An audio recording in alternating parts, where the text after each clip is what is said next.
ओम श्री गणेशाय नमः। ओम श्री परमात्मने नमः। श्री गर्ग संहिता।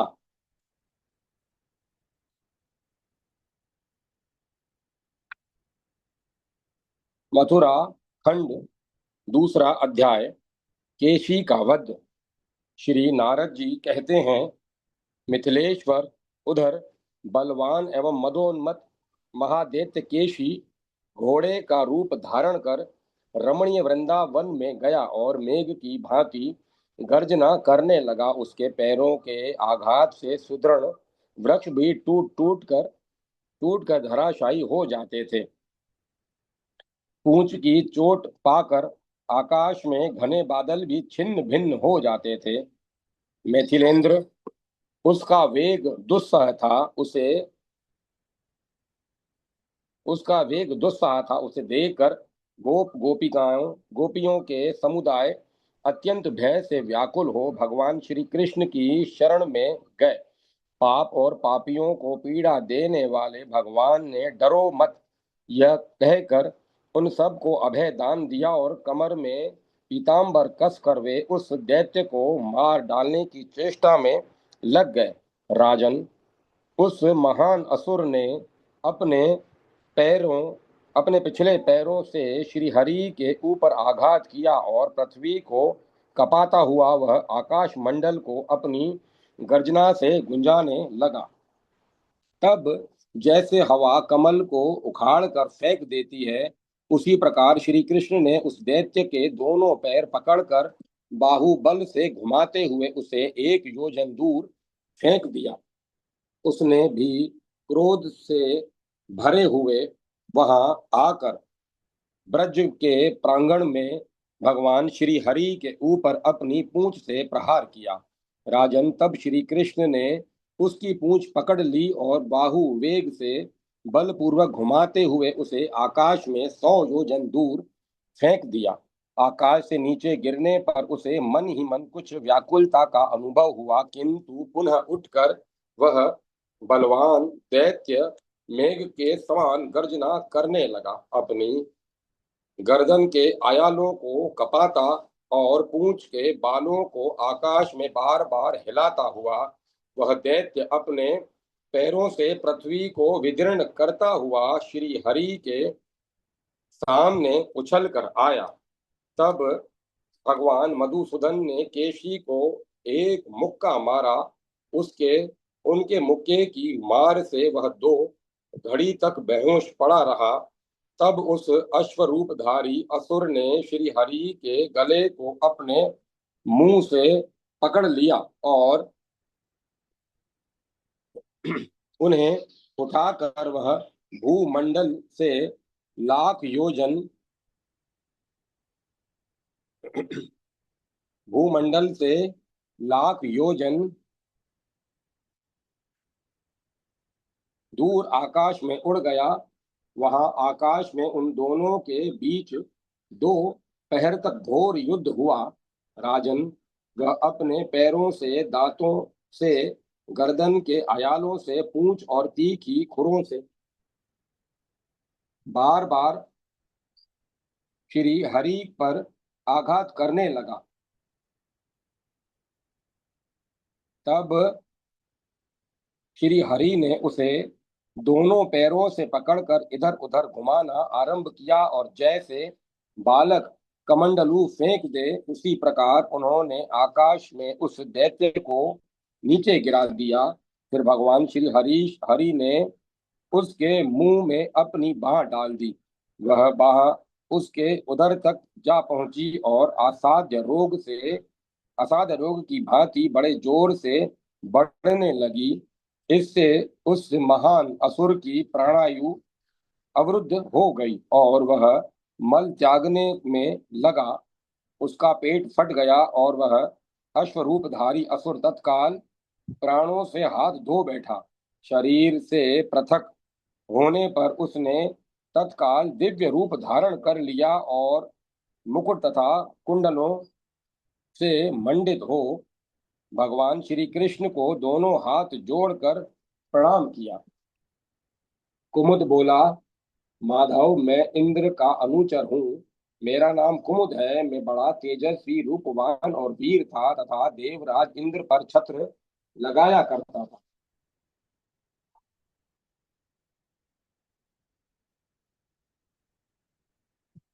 पूर्व काल में वृत्रासुर का वध हो जाने पर प्राप्त हुई ब्रह्म हत्या की शांति के लिए स्वर्गलोक के स्वामी ने अश्वमेध अश्वमेध समान उत्तम यज्ञ का अनुष्ठान किया। अश्वमेध का घोड़ा श्वेत वर्ण का था। उसके कान श्याम रंग के थे और वह मन के समान तीव्र वेग से चलने वाला था। मेरे मन में उस पर चढ़ने की इच्छा हुई। उस इस कामना से मैं प्रसन्न हो उठा और उस घोड़े को चुरा कर अतल लोक में चला गया। तब मरुदगणों ने मुझ महादुष्ट को पाश में बांध कर देवराज इंद्र के पास पहुंचाया। देवेंद्र ने मुझे शाप देते हुए कहा, दुर्बुद्धे, तू राक्षस हो जा। भूतल पर 2 मनवंतरों तक तेरी घोड़े की सी आकृति रहे। प्रभु, आज आपका स्पर्श पाकर मैं उस शाप से तत्काल मुक्त हो गया हूँ।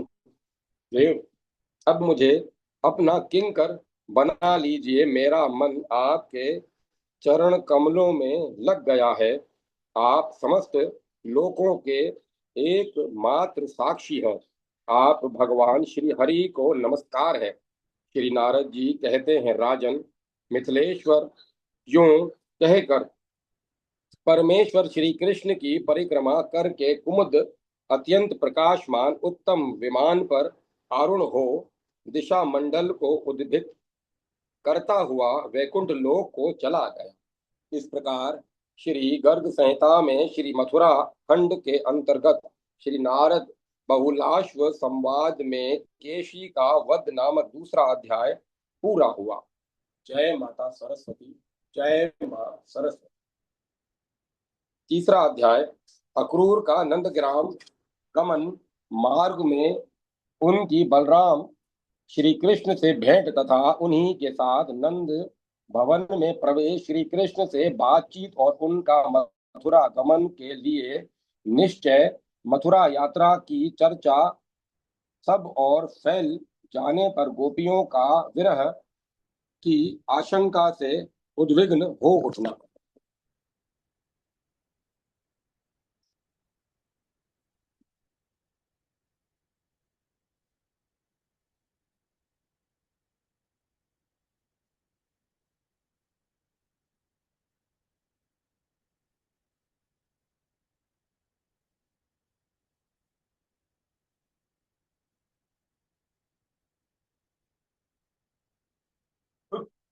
श्री नारद जी कहते हैं,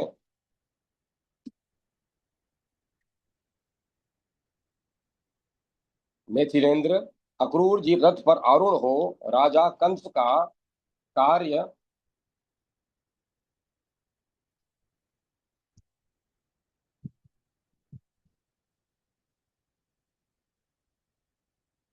करने के लिए बड़ी प्रसन्नता के साथ नंदगांव गए।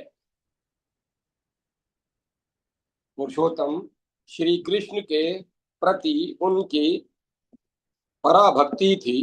परम बुद्धिमान अक्रूर यात्रा करते हुए मार्ग में अपनी बुद्धि से इस प्रकार विचार करने लगे। अक्रूर बोले, मैंने भारतवर्ष में कौन सा पुण्य किया? निस्वार्थ भाव से अपनी निस्वार्थ भाव से कौन सा दान दिया?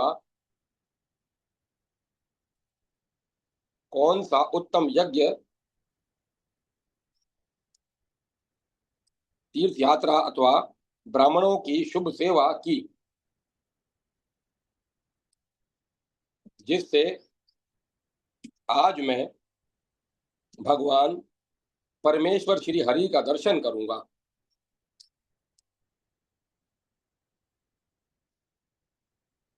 मैंने पूर्व जन्म में कौन सा उत्तम तप किया और भक्ति भाव से कब किस संत पुरुष का सेवन किया था, जिससे आज मुझे अपने सामने भगवान श्री कृष्ण का दुर्लभ दर्शन होगा। भगवान सुरेश्वर श्री कृष्ण जिनके नेत्रों के गोचर होते हैं भूतल पर, उन्हीं का जन्म सफल है। आज उन भगवान का दुर्लभ दर्शन करके मैं सर्वतोभावेन कृतार्थ हो जाऊंगा। श्री नारद जी कहते हैं, इस प्रकार श्री कृष्ण का चिंतन और उत्तम शकुन का दर्शन करते हुए गांधिनी नंदन अक्रूर संध्या काल में रथ पर बैठे बैठे नंद गोकुल में जा पहुंचे। यव और अंकुश आदि से युक्त श्री कृष्ण चरणाविंदों के चिन्ह तथा उनकी ललाई से युक्त धूलि कण उन्हीं पृथ्वी पर दिखाई दिए। उनके दर्शन की उत्कंठा और भक्ति भाव के आनंद से विहल हो अक्रूर जी रथ से कूद पड़े और उन धूल कणों में लौटते हुए नेत्रों से आंसू बहाने लगे। मिथिलेश्वर जिनके हृदय में भगवान श्री कृष्ण की भक्ति प्रकट हो जाती है, उनके लिए ब्रह्मलोक पर्यंत जगत में सारे सुख जिनके के समान तुच्छ हो जाते हैं। तदंतर रथ पर आरूढ़ हो अक्रूर क्षण भर में नंदगांव जा पहुंचे। उन्होंने गोष्ठ में पहुंचकर देखा बलराम जी के साथ श्री कृष्ण उधर ही आ रहे हैं। वे दोनों पुराण पुरुष श्यामल गौर वर्ण परमेश्वर प्रफुल्ल कमल के समान नेत्र वाले थे। रास्ते में बलराम और श्री कृष्ण जैसे ऐसे जान पड़ते थे मानो इंद्रनील और हरि मणि के दो पर्वत एक दूसरे के संपर्क में आ गए हों। उन दोनों के मुकुट बाल सूर्य के समान और वस्त्र विद्युत के सदृश थे। उनकी अंग कांति वर्षा काल के मेघ की कांति शाम और शरद ऋतु के बादल की भांति गौर थी।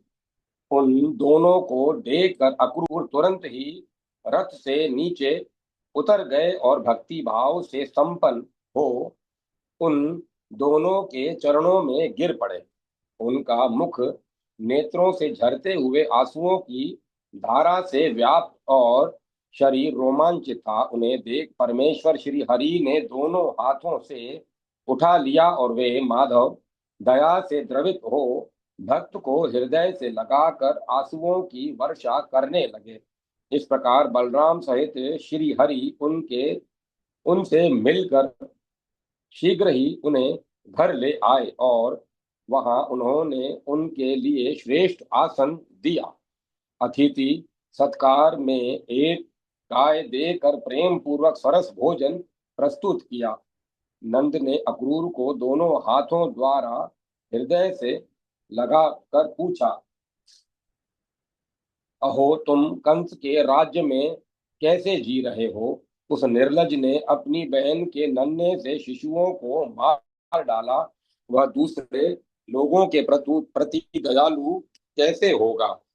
नंद जी जब घर में चले गए तब श्री हरि ने उनसे माता पिता की सारी कुशल पूछी। उसी प्रकार अपने बंधु बांधव यादवों का समाचार पूछकर कंस की सारी विपरीत बुद्धि के विषय में भी जिज्ञासा की।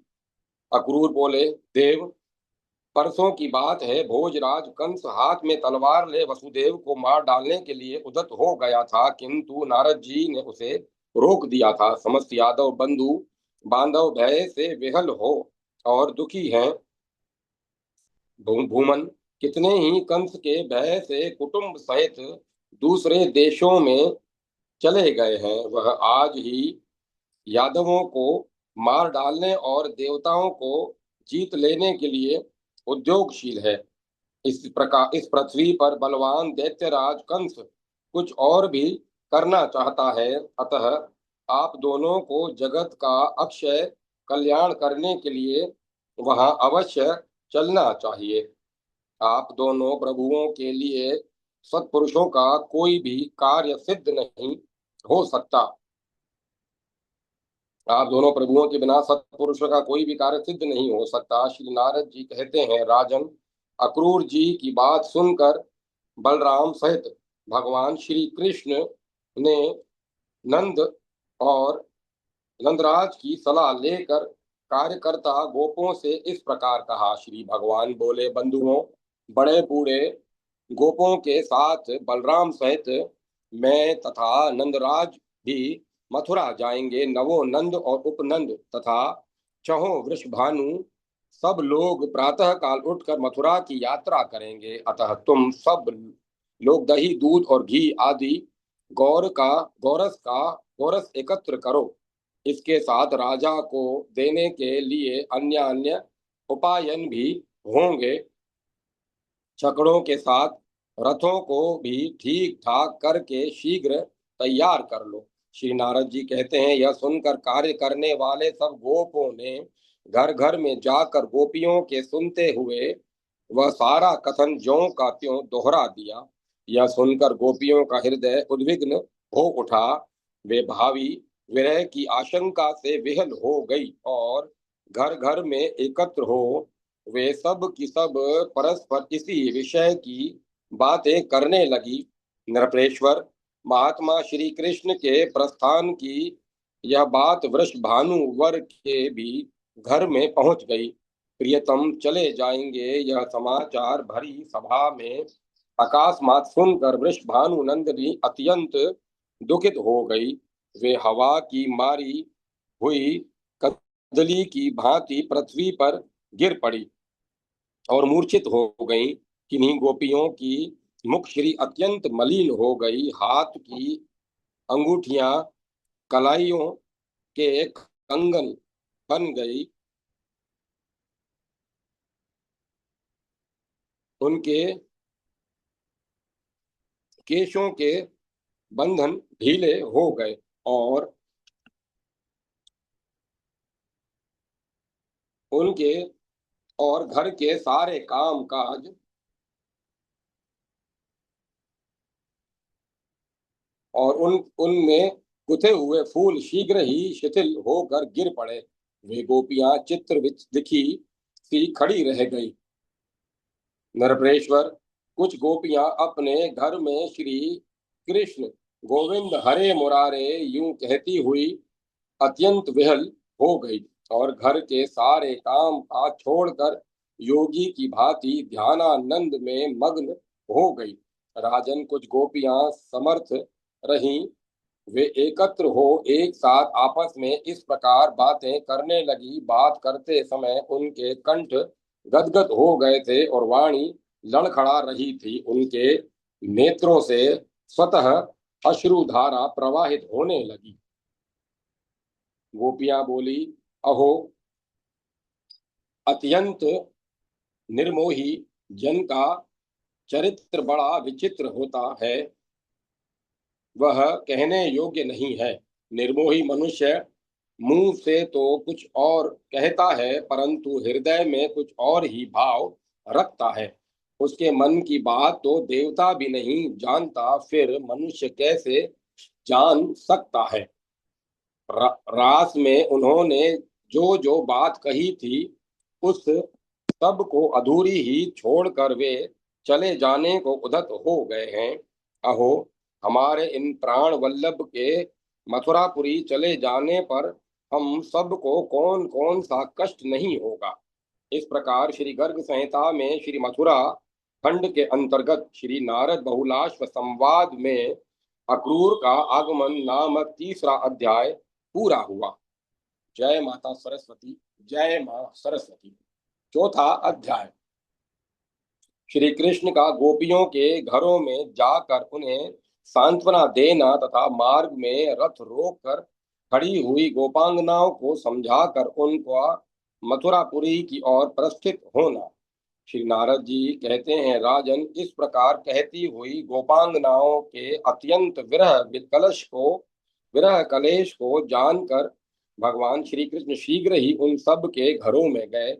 मिथिलेश्वर, जितनी व्रजांगनाएं थी उतने ही रूप धारण करके भगवान श्री हरि ने स्वयं सबको पृथक पृथक समझाया।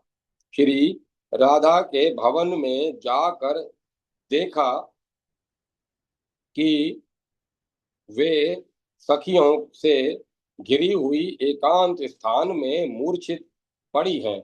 तब उन्होंने मधुर मधुर स्वर में मुरली बजाई। वंशी की ध्वनि सुनकर श्री राधा सहसा आतुर होकर उठी। उन्होंने आंखें खोलकर देखा तो श्री गोविंद सामने उपस्थित दिखाई दिए। जैसे पद्मिनी, कमलिनी, कुल कलेश, कुल वल्लभ सूर्य का दर्शन करके प्रसन्न हो जाती है, उसी प्रकार पद्मिनी नायिका श्री राधा अपने प्राण वल्लभ को सामने देखकर आनंद में मग्न हो गई और उन्होंने उठकर वहां पधारे हुए श्याम सुंदर के लिए सादर आसन दिया। कमल नयनी श्री राधा के मुख पर आंसुओं की धारा बह रही थी। वे अत्यंत दीन होकर शोक कर रही थी। अतः भगवान ने मेघ के समान गंभीर वाणी से में उनसे कहा। श्री भगवान बोले, भद्रे, राधिके, तुम्हारा मन उदास क्यों है? तुम इस तरह शोक न करो, अथवा मेरी मथुरा जाने की इच्छा सुनकर तुम विरह से व्याकुल हो उठी हो। देखो, ब्रह्मा जी की प्रार्थना से मैं इस पृथ्वी का भार उतारने और कंस आदि असुरों का संहार करने के लिए तुम्हारे साथ इस भूतल पर अवतीर्ण हुआ हूँ। अतः अपने अवतार के उद्देश्य की सिद्धि के लिए मैं मथुरा अवश्य जाऊंगा और भूमि का भार उतारूंगा। तत्पश्चात शीघ्र यहाँ आऊंगा और तुम्हारा मंगल करूंगा। श्री नारद जी कहते हैं, जगदीश्वर श्री हरि के यूं कहने पर वियोग वेला श्री राधा दावानल से दग्ध लता की भांति मूर्छित हो गई और उनके उनमें कंप, रोमांच आदि सात्विक भाव प्रकट हो गए। उस अवस्था में वे अपने प्राण वल्लभ से बोली। श्री राधा ने कहा, प्राणनाथ, तुम पृथ्वी का भार उतारने के लिए अवश्य मथुरापुरी को जाओ, परंतु मेरी इस निश्चित प्रतिज्ञा को भी सुन लो। यहाँ से तुम्हारे चले जाने पर मैं शरीर को कदापि धारण नहीं करूंगी। यदि तुम मुझे इस प्रतिज्ञा या शपथ पर ध्यान नहीं देते हो तो दूसरी बार पुनः अपने जाने की बात कहकर देख लो। मैं तुरंत कथा शेष मैं तुरंत कथा शेष हो जाऊंगी। मेरे प्राण अधरों की राह से निकल जाने को अत्यंत व्याकुल हैं। ये कपूर की धूली कणों के समान शीघ्र ही उड़ जाएंगे। श्री भगवान बोले, राधिके, मैं वेद स्वरूपा अपनी वाणी को तो टाल देने में समर्थ हूँ, परंतु अपने भक्तों के वचन की अवहेलना करने की शक्ति मुझ में नहीं है। पूर्व काल में गोलोक में जो कलह हुआ था, उस समय दिए गए श्री धामा के शाप से मेरे साथ तुम्हारा 100 वर्षों तक वियोग अवश्य होगा, इसमें संशय नहीं है। कल्याणी राधिके, शोक न करो। मैंने तुम्हें जो वरदान दिया है उसको स्मरण करो। प्रत्येक मास में वियोग दुख की शांति के लिए एक दिन मेरा दर्शन तुम्हें प्राप्त होगा। श्री राधा ने कहा, हरे, प्रत्येक मास में एक दिन मेरी वियोग व्यथा को शांत करने के लिए यदि तुम दर्शन देने नहीं आओगे तो मैं असहाय दुख के कारण अपने प्राणों को अवश्य त्याग दूंगी। लोकाभिराम, जनभूषण, विश्वद्वीप, मदन मोहन, जगत के पाप ताप को हरने वाले आनंद कंद यदुकुल नंदन नंद किशोर, आज मेरे सामने अपने आगमन के विषय में शपथ खाओ।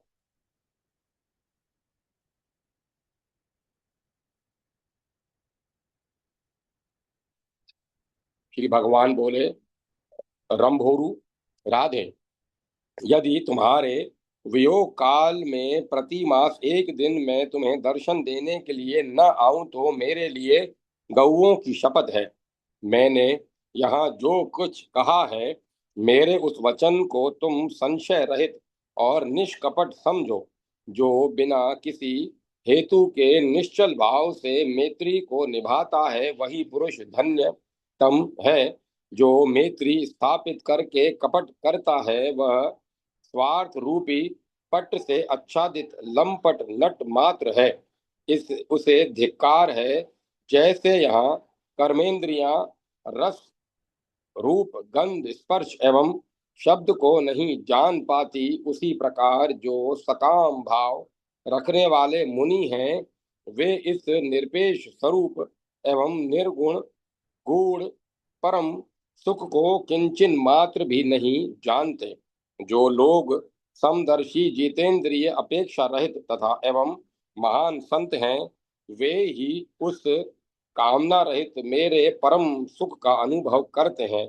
ठीक उसी तरह जैसे ज्ञानेंद्रियां ही रस आदि विषयों को जान पाती हैं, भामिनी मन के सारे भाव पारस्परिक पारस्परिक हैं, एक दूसरे की अपेक्षा रखते हैं, इसीलिए किसी एक ही तरफ से प्रीति नहीं होती, दोनों की ओर से हुआ करती है। अतः सबको अपनी ओर से मेरे प्रति प्रेम ही करना चाहिए। इस भूतल पर प्रेम के समान दूसरी कोई वस्तु नहीं है। राधे, जैसे भांडीर वन में तुम्हारा मनोरथ सफल हुआ था, उसी प्रकार फिर होगा। सत्पुरुषों द्वारा जिस हेतु रहित प्रेम का आश्रय लिया जाता है, उसे भी संत महात्मा निर्गुण ही मानते हैं। जो लोग तुझ राधिका और मुझ केशव में उसी प्रकार भेद की कल्पना नहीं करते, जिस प्रकार दूध और उसकी धवलता में भेद संभव नहीं है, वे निष्काम भाव के साथ उद्दीप्त हुई भक्ति से युक्त महात्मा पुरुष ही मेरे उस ब्रह्म पद को प्राप्त होते हैं। रंभोरु, जो कुबुद्धि मनुष्य इस भूतल पर तुझ राधिका और मुझ केशव के में भेद दृष्टि रखते हैं, वे जब तक चंद्रमा और सूर्य की सत्ता है, तब तक काल सूत्र नरक में पढ़कर दुख भोगते हैं। श्री नारद जी कहते हैं, राजन, इस प्रकार श्री राधा एवं समस्त गोपी गणों को आश्वासन दे नीति कुशल भगवान गोविंद नंद भवन में लौट आए। तदंतर सूर्य उदय होने पर नंद आदि गोप छकड़ों द्वारा भेंट सामग्री भेजकर स्वयं रथारूढ़ हो वे सब के सब श्री मथुरापुरी को गए। राजन, बलराम और श्री कृष्ण के साथ अपने रथ पर आरूढ़ हो गांधिनी पुत्र अक्रूर ने मथुरापुरी के दर्शन के लिए उदत हो वहां से प्रस्थान किया। मार्ग में कोटि कोटि गोपांगनाएं खड़ी हो क्रोध और मोह से विहल होकर श्री कृष्ण का ब्रज से प्रस्थान देख रही थी। वे अक्रूर को क्रूर क्रूर कहकर पुकारती हुई कटु वचन सुनाने लगी। और जैसे बादल सूर्य को आच्छादित कर देते हैं, उसी प्रकार गोपियों के समुदाय ने अक्रूर के रथ को चारों ओर से घेर लिया। राजन, भगवान के विरह से व्याकुल हुई गोपियों ने अक्रूर के रथ को, उनके घोड़ों को और सारथी को भी लाठियों द्वारा जोर जोर से पीटना आरंभ किया। लाठियों के प्रहार से घोड़े वहां इधर उधर उछलने लगे। गोपियों की दो उंगलियों की चोट से सारथी उस रथ से नीचे जा गिरा। लोक लज्जा को तिलांजलि दे गोपियों ने बलराम और श्री कृष्ण के देखते देखते अक्रूर को बलपूर्वक रथ से नीचे खींच लिया और अपने कंगनों से उनके ऊपर चोट करना प्रारंभ आरंभ किया। गोपी समुदाय की वह सेना देखकर बलराम सहित भगवान श्री कृष्ण ने गांधिनी नंदन अक्रूर की रक्षा करके गोपांगनाओं को समझाया, व्रजांगनाओं, चिंता न करो, मैं आज संध्या को ही लौट आऊंगा। इन अक्रूर जी के सामने ब्रजवासी हमारी हंसी न उड़ाएं, ऐसा प्रयत्न तुम्हें करना चाहिए। यूं कहकर भी बलदेव जी तथा अक्रूर के साथ श्री कृष्ण सुंदर वेगशाली अश्वों की सहायता से रथ सहित उस मथुरापुरी की ओर चल दिए, जो यादवों के समुदाय से सुशोभित थी। जब तक उन्हें रथ उसकी ध्वजा अथवा घोड़ों की टाप से उड़ाई गई धूल दिखाई देती रही, तब तक अत्यंत मोहवश गोपियां रथ पर ही चित्र लिखित सी खड़ी रही। श्री हरि की कही हुई बात को याद करके उनके मन में पुनर्मिलन की आशा बंध गई थी। इस प्रकार श्री गर्ग संहिता में श्री मथुरा खंड के अंतर्गत श्री नारद बहुलाश्व संवाद में श्री कृष्ण का मथुरापुरी नामक चौथा अध्याय पूरा हुआ। जय माता सरस्वती। जय मां सरस्वती। पांचवा अध्याय अक्रूर को भगवान श्री कृष्ण के परब्रह्म स्वरूप का साक्षात्कार तथा उनकी स्तुति, श्री कृष्ण का ग्वाल बालों के साथ पुरी दर्शन के लिए जाना, नागरी स्त्रियों का उन पर मोहित होना तथा भगवान के हाथ से एक रजक का उद्धार। श्री नारद जी कहते हैं, राजन, अक्रूर और बलराम जी के साथ मथुरा के उपवन के पास पहुंचकर यमुना के निकट रथ रोककर भगवान श्री कृष्ण उतर गए और यमुना का जल पीकर पुनः रथ पर आ गए। तब उन दोनों भाइयों की आज्ञा ले अक्रूर जी यमुना जी के में नहाने के लिए गए और नित्य नैमित्तिक कर्म करने के लिए यमुना के निर्मल जल में उतरे। यमुना जी का जल अगाध था, उसमें बड़ी बड़ी भंवरें उठ रही थी। अक्रूर जी ने देखा, उसी जल में बलराम और श्री कृष्ण दोनों भाई खड़े खड़े परस्पर बातें कर रहे हैं। नरेश्वर यह देख अक्रूर जी चकित हो उठे और रथ पर जाकर देखा तो वहां भी वे दोनों बैठे दिखाई दिए। फिर जल में आकर देखा तो वहां भी उनके दर्शन हुए। बलराम जी नागराज शेष के रूप में कुंडली मार कर बैठे थे और उनकी गोद में लोक वंदित परम प्रकाश में गोलोक, गोवर्धन पर्वत, यमुना नदी, मनोहर वृंदावन तथा असंख्य कोटि सूर्यों की ज्योतियों का प्रभावशाली मंडल ये क्रमशः परिलक्षित हुए। उसी ज्योतिर्मंडल में रास मंडल के भीतर कोटि कोटि कामदेवों के सौंदर्य माधुर्य को तिरस्कृत करने वाले साक्षात परिपूर्णतम पुरुषोत्तम श्री कृष्ण श्री राधा रानी के साथ वहां अक्रूर के दृष्टि पथ में आए। तब श्री कृष्ण को परब्रह्म परमात्मा समझकर अक्रूर ने बारंबार उन्हें नमस्कार किया और दोनों हाथ जोड़कर अत्यंत हर्ष के साथ उनकी स्तुति आरंभ की। अक्रूर बोले, असंख्य ब्रह्मांडों के अधीश्वर तथा गोलोक धाम के स्वामी परिपूर्णतम भगवान श्री कृष्णचंद्र को नमस्कार है। प्रभो, आप श्री राधा के प्राण वल्लभ तथा ब्रज के अधीश्वर हैं, आपको बारंबार नमस्कार है। श्री नंद नंदन तथा माता यशोदा को आमोद प्रदान करने वाले श्री हरि को नमस्कार है। आप मेरी रक्षा कीजिए। देवकी पुत्र गोविंद, वासुदेव, जगदीश्वर, यदुकुल तिलक, जगन्नाथ पुरुषोत्तम, आपको नमस्कार है। आप मेरी रक्षा कीजिए। मेरी वाणी सदा आपके गुणों के वर्णन में लगी रहे, मेरे कान आपकी कथा सुनते रहे, मेरी भुजाएं आपकी प्रसन्नता के लिए कर्म करने में तल्लीन रहे, मन सदा आपके चरणाबिंदुओं का चिंतन करे तथा दोनों नेत्र आपके प्रकाशमान एवं दिव्य धाम विशेष के दर्शन में संलग्न हो।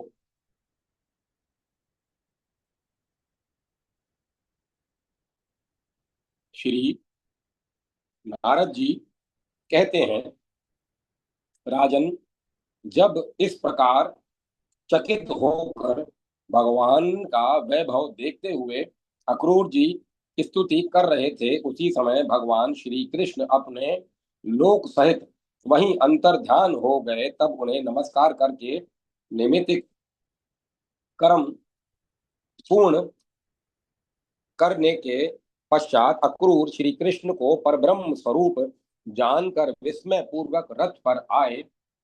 घनवत, गंभीर एवं स्निग्ध नाद करने वाले उस वायु वेगशाली रथ के द्वारा अक्रूर ने बलराम और श्री कृष्ण को दिन डूबते डूबते मथुरा पहुंचा दिया। वहां नगर के उपवन में नंदराज को देखकर यदुतम भगवान श्री कृष्ण हंसते हुए मेघ के समान गंभीर वाणी में अक्रूर जी से बोले। श्री भगवान ने कहा, मानद, अब आप अपने रथ के द्वारा मथुरापुरी में पधारे। मैं पीछे ग्वाल बालों के साथ जाऊंगा। अक्रूर ने कहा, देव देव जगन्नाथ गोविंद परशोत्तम प्रभु, आप अपने बड़े भाई तथा ग्वालों सहित मेरे घर पर चलें। जगतपते, अपने चरणाविंदों की धूल से मेरा घर पवित्र कीजिए। मैं आपको साथ लिए बिना अपने घर नहीं जाऊंगा। श्री भगवान ने कहा, अक्रूर जी, मैं यदुवंशियों के वैरी कंस को मारकर बलराम जी तथा गोप बंधुओं के साथ आपके भवन में अवश्य आऊंगा और आपका प्रिय करूंगा। श्री नारद जी कहते हैं, राजन, भगवान श्री कृष्ण वहीं ठहर गए और अक्रूर ने मथुरापुरी में प्रवेश किया। वहां कंस को श्री कृष्ण के आगमन का समाचार देकर वे अपने घर चले गए। दूसरे दिन बलराम और गोप बालकों के साथ मथुरापुरी को देखने के लिए उद्यत हुए। गोविंद की ओर देखकर नंद ने यह बात कही, वत्स, सीधी तरह से मथुरापुरी को देखकर तुम सब लोग लौट आना।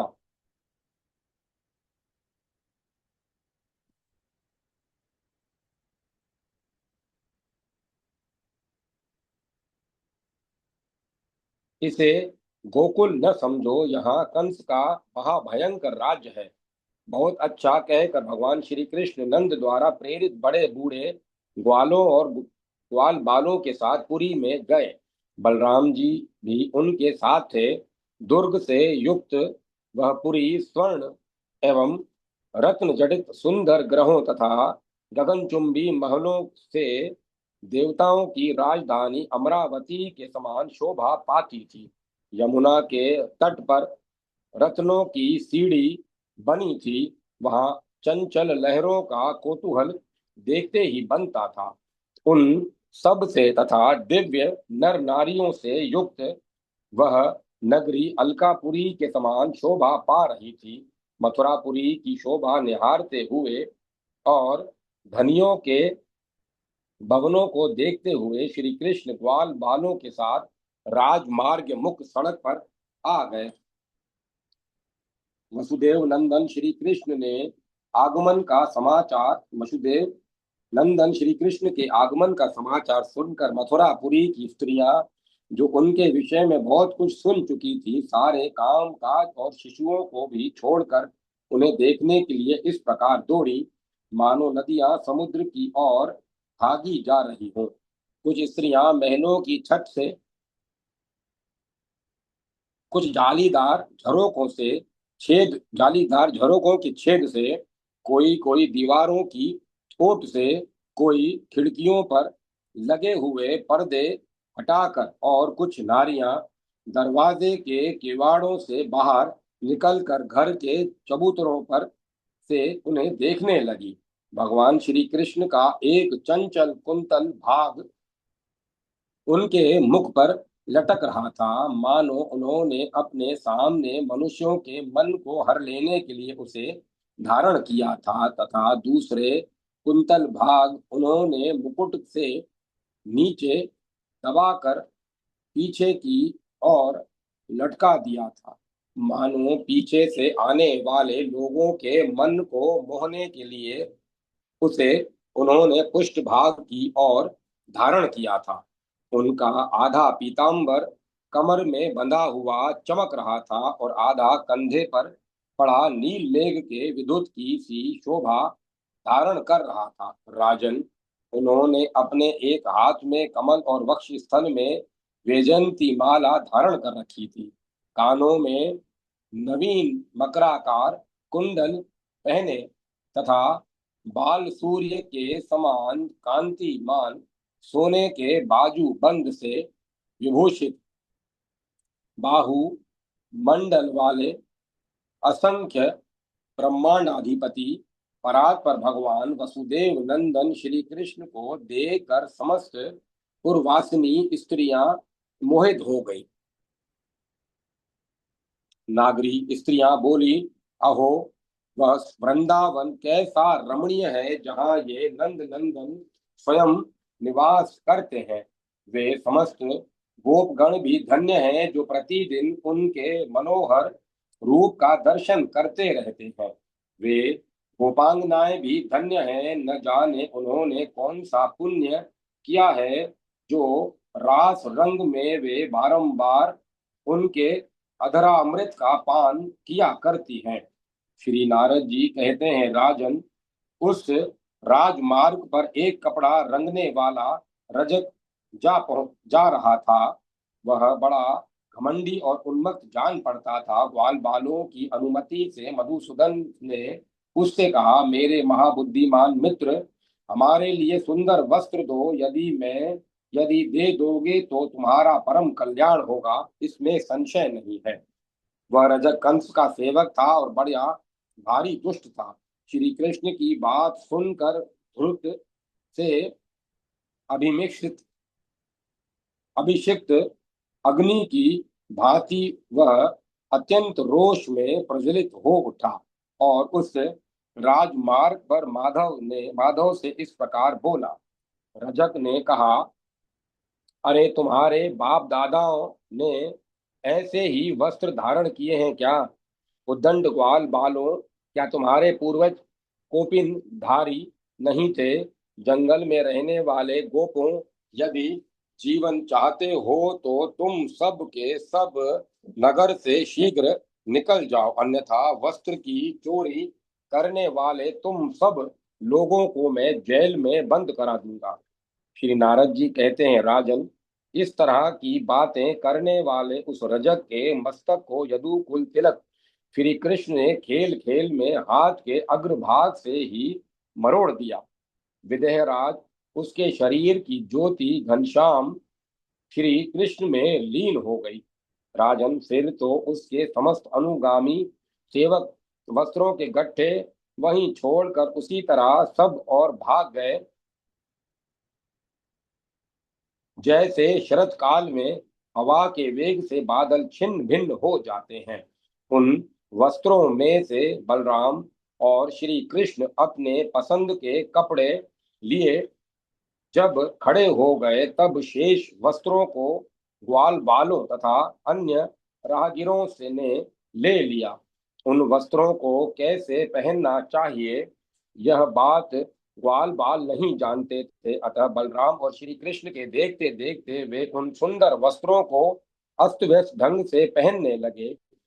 इसी समय एक दर्जी ने उन दोनों भाइयों को देखकर विचित्र वर्ण वाले वस्त्रों का धारण करके श्री कृष्ण और बलदेव के दिव्य वेश बना दिए। राजन, इसी तरह गोप बालकों को भी यथोचित वस्त्र पहनाकर उसने बड़ी भक्ति से श्री कृष्ण का पुनः दर्शन किया।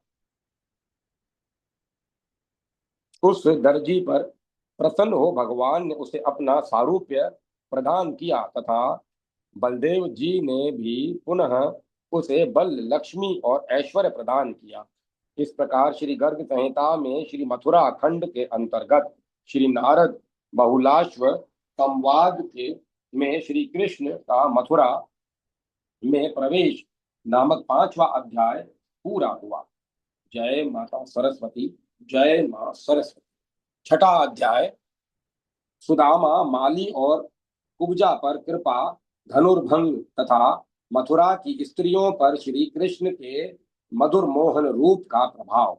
श्री नारद जी कहते हैं, राजन, तदंतर ग्वाल बालों सहित नंद नंदन श्री कृष्ण और बलराम सुदामा नाम वाले एक माली के घर गए जो फूलों के गजरे बनाया करता था।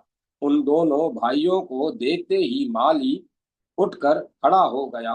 उसने हाथ जोड़कर नमस्कार किया और फूल के सिंहासन पर बिठाकर गदगद वाणी में कहा।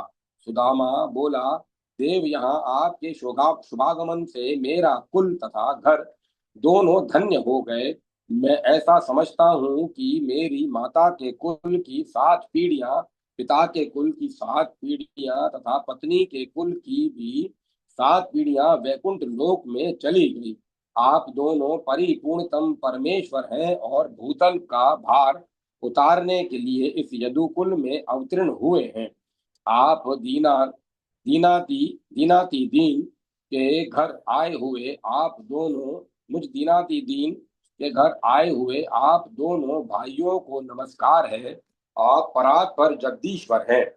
श्री नारद जी कहते हैं, राजन, यूं कहकर माली ने पुष्प निर्मित सुंदर हार और भ्रमरों की गुंजार से नादित मकरंद इत्र फुलेल आदि निवेदन करके प्रणाम किया। बलराम सहित भगवान श्री हरि ने उस पुष्प राशि को धारण करके निकटवर्ती गोपों को भी पुष्प पूजन गोपों को भी दिया और हंसते हुए मुख से उस माली से बोले, सुधामन, मेरे चरणाविंदों में सदा तुम्हारी गुरुतर भक्ति बनी रहे। मेरे भक्तों का संग प्राप्त हो और इसी जन्म में तुम्हें तुम्हें मेरे स्वरूप की प्राप्ति हो जाए।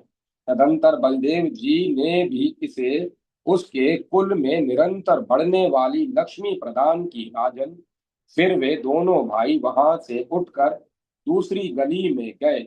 वहां मार्ग में एक कमल नयनी कामिनी जा रही थी। उसके हाथों में चंदन का अनुलेप पात्र था। अवस्था में वह युवती थी, किंतु शरीर से कुबड़ी दिखाई देती थी। माधव ने उससे पूछा। श्री भगवान बोले, सुंदरी, तुम कौन हो और किसकी प्रिया हो? किसके लिए यह चंदन ले जा रही हो? हम दोनों को भी यह चंदन दो, इससे शीघ्र ही तुम्हारा कल्याण होगा। सुरंदरी बोली, सुंदर शिरोमणे, मैं कंस की दासी हूँ। महामते, मेरा नाम कुब्जा है। मेरे हाथ का घिसा हुआ चंदन भोजराज कंस को बहुत प्रिय है। अब तक तो मैं कंस की ही दासी रही हूँ, किंतु इस समय आपके सामने उपस्थित हूँ।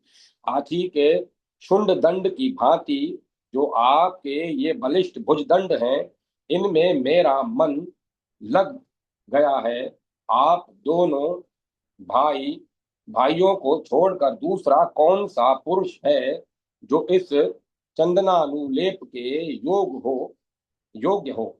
आप दोनों भाइयों के समान सुंदर रूप तो त्रिभुवन में कहीं नहीं है। श्री नारद जी कहते हैं, राजन, हर्ष से भरी हुई कुब्जा ने उन दोनों भाइयों के लिए स्निग्ध अनुलेपन प्रदान किया। उस अंगराग से वे दोनों बंधु बलराम और श्री कृष्ण बड़ी शोभा पाने लगे। ब्रज के अन्य बालकों ने भी थोड़ा थोड़ा वह दिव्य चंदन ग्रहण किया। कुब्जा 3 जगह से टेढ़ी थी। श्री कृष्ण ने उसे तत्काल सीधी करने का विचार किया। उन सर्वव्यापी परमेश्वर ने अपने चरणों द्वारा उसके पैरों के अग्रभाग को दबाकर उत्तान हाथ की 2 उंगलियों से उसकी ठुड्डी पकड़ ली और लोगों के देखते देखते उसे 3 जगह से टेढ़े शरीर को उचका दिया। फिर तो वह उसी समय छड़ी को छड़ी के समान देह वाली अत्यंत रूप सौंदर्य से संपन्न तनवंगी तरुणी हो गई और अपनी दीप्ति से रंभा को भी तिरस्कृत सी करने लगी। उसके हृदय में काम भाव का उदय हुआ और उससे विहल हो उस पवित्र मुस्कान वाली सुरेंद्री ने श्री हरि का वस्त्र पकड़कर इस प्रकार कहा।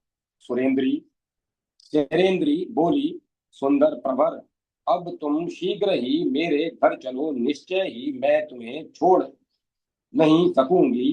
तुम तो सबके मन की जानने वाले हो। मुझ पर कृपा करो रसिक शेखर मानद, तुमने मेरे मन को बड़े वेग से मत डाला है।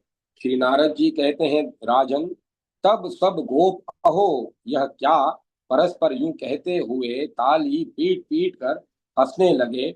बलराम जी भी बड़े गौर से यह सब देख रहे थे।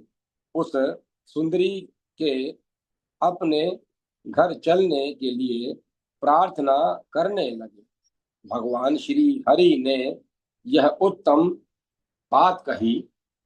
श्री भगवान बोले, अहो यह मथुरापुरी अत्यंत धन्य है, जहाँ बड़े सौम्य स्वभाव के लोग निवास करते हैं, जो अपरिचित राहगीरों को भी अपने घर बुला ले जाते हैं। सुंदरी, मैं घूम फिर कर मथुरापुरी का दर्शन करके तुम्हारे घर आऊंगा। श्री नारद जी कहते हैं, राजन, स्नेहमयी वाणी द्वारा यूं कहकर श्री कृष्ण ने उसके हाथ से अपने दुपट्टे का छोर खींच लिया और राजमार्ग पर आगे बढ़ते हुए उन्हें कुछ धनी वैश्य दिखाई दिए। उन उत्तम बुद्धि वाले वैश्यों ने पान फूल इत्र दूध और फल आदि द्वारा श्री हरि का पूजन करके उन्हें उत्तम आसन पर बिठाया और उनके चरणों में प्रणाम किया। वैश्य बोले, देव, यदि यहाँ आपका राज्य स्थापित हो जाए तो आप उस आत्मीय जनों का सदा ध्यान रखें। हम आपकी प्रजा हैं। प्राय राज्य मिल जाने पर कोई किसी का स्मरण नहीं करता। श्री नारद जी कहते हैं, राजन, तब अच्युत ने सुंदर मंद मुस्कुराहट के साथ उन वैश्यों से पूछा, धनुष का स्थान कौन है? किंतु वे वैश्य बड़े चालाक थे। उन्हें धनुष के तोड़ दिए जाने की आशंका हुई, इसीलिए वे भगवान को इसका स्थान नहीं बता रहे थे। किंतु उनके रूप गुण और माधुर्य से मोहित जो अन्य मथुरा वासी थे, वे उन्हें धनुष दिखाने की इच्छा से बोले, अक्रूर कुमार आइए। वे उन्हें धनुष दिखाने की इच्छा से बोले, कुमार आइए, देखिए वह धनुष।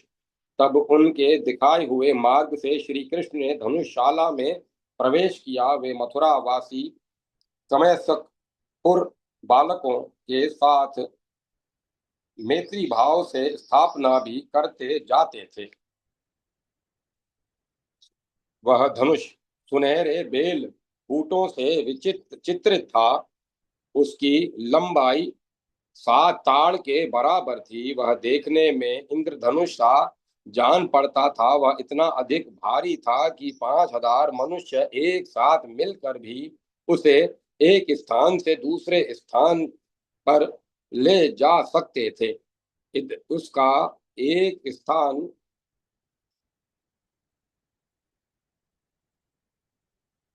उसका निर्माण 8 धातुओं से हुआ था।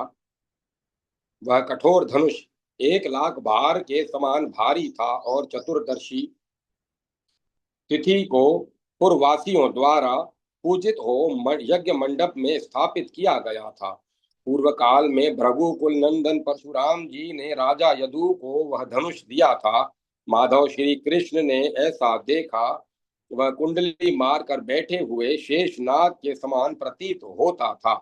लोग मना करते रह गए, किंतु श्री कृष्ण ने हठपूर्वक वह धनुष को आठ उठा लिया और पूर्ववासियों के देखते देखते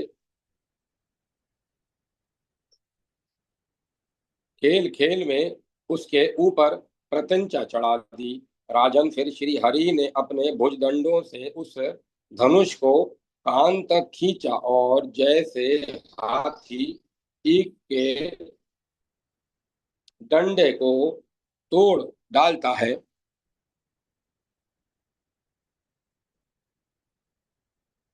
उसी प्रकार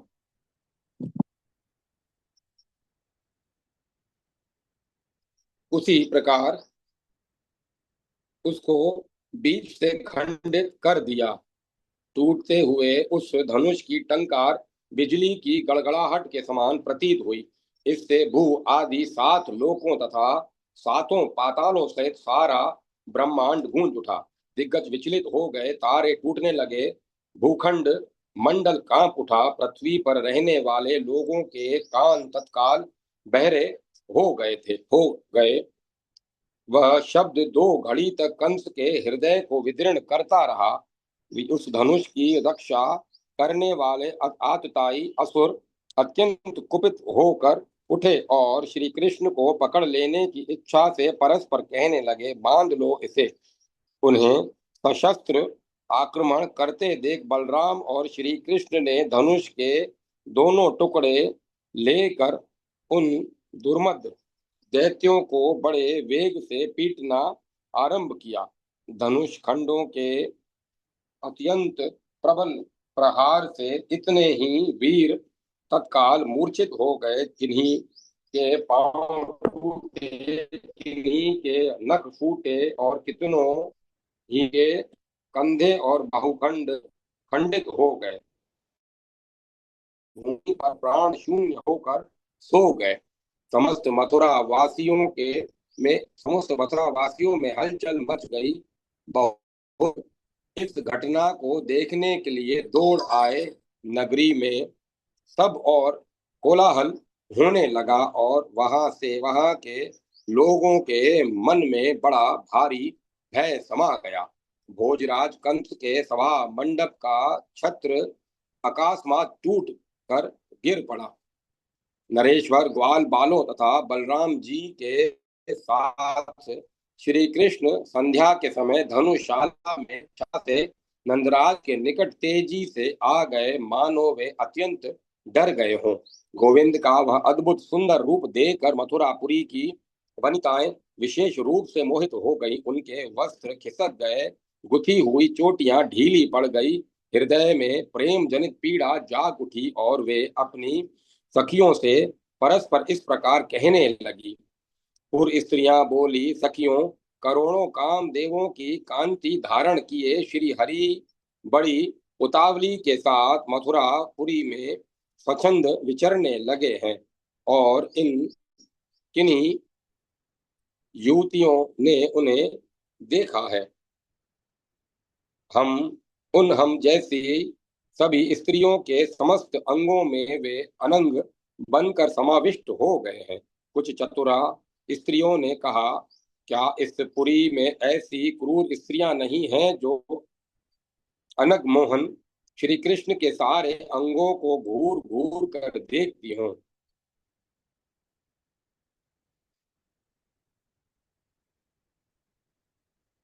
हम सब उन परमानंदमय सर्वांग सुंदर श्री कृष्ण को भर आंख नहीं निहारती।